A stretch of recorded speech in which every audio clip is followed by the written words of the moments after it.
We do want to start with that Southwest Airlines plane, a 3-foot hole in the fuselage. Take a look here. This is just one of the pictures we are getting from inside that plane. Now, federal investigators, they want to get a better look at it themselves, and they are looking into this. Passengers, can you imagine being on this plane and in flight you could look up and see the sky? There were 118 passengers on board. They were pretty much all okay after that emergency landing they had to make. The plane was supposed to go from Phoenix to Sacramento, ended up having to make an emergency landing in Yuma.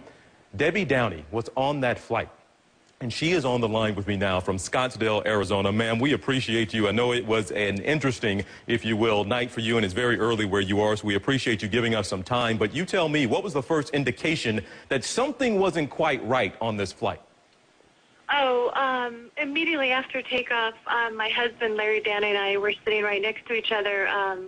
My husband was just about ready to give the flight attendant a drink order, and as soon as I looked up, we immediately heard a loud explosion. I mean, a loud explosion. So we looked up, couldn't believe it. We were in shock.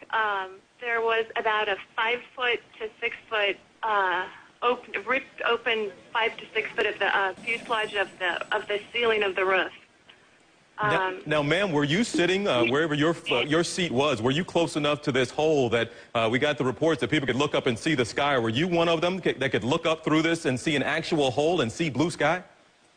Yes, we were. We were in row 16. My husband and I looked up. You could see blue sky. You could see the wiring, the cabling, everything. It was actually terrifying. Well, ma'am, what do you do from that point on? I assume some things go through your mind and you're thinking the worst and the possible, I mean, God forbid, a crash of this plane. But how did the flight attendants and the pilot react? My husband said when he looked up, it's immediately, oh my gosh, it's a blue sky. We looked at each other and thought, oh my gosh, this is not a good sign. Immediately put our head down, looked up. The air mask fell down immediately within seconds, so we grabbed our masks, started to kind of look out the window, and as soon as I tried to look out the window and put up the shade screens, the aircraft went into a complete nosedive. Wow. Fast. Well, ma'am, how were the rest of the passengers reacting during all this time? A lot of people were crying. There were women next to me crying. People were holding hands. I mean, everybody was terrified. It was very, very scary. Now, ma'am, how much time was there between this incident, when that explosion and the hole opens up, until you actually get on the ground? How long did you have to go through all this? I'd say we were flying maybe 15 minutes. It seemed like a lifetime, but it was quite a long time. Did the pilot walk you all through it? Was he making announcements? Were you all able to hear him? No, unfortunately, we couldn't hear anything because there was too much noise in the sky. Maybe after, I don't know, 10 minutes, we tried to look around to see what was going on and who we could talk to and gather information.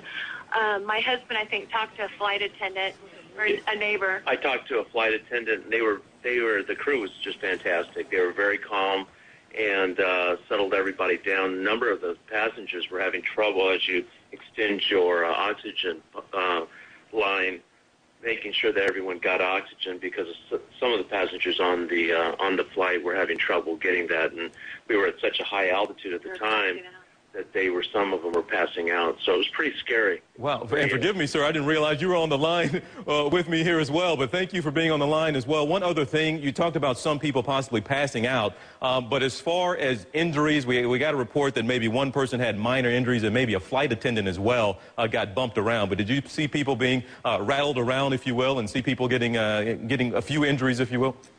Yeah, we descended so quickly that it was, it was so noisy that the plane actually decompressed pretty quickly. So if you didn't get your mask on, it was a pretty scary situation. But well, like I said, the crew did a great job. Well, I know you all ended up hopping a flight and getting your way back home, and you all didn't continue on to your journey, but really, thank you guys so much. I know it's early out there and it's been a rough night for you, but we appreciate you sharing the story, one that a lot of passengers, a lot of people are going to be interested in. But Debbie and Larry, thank you both this morning. Thank you very much.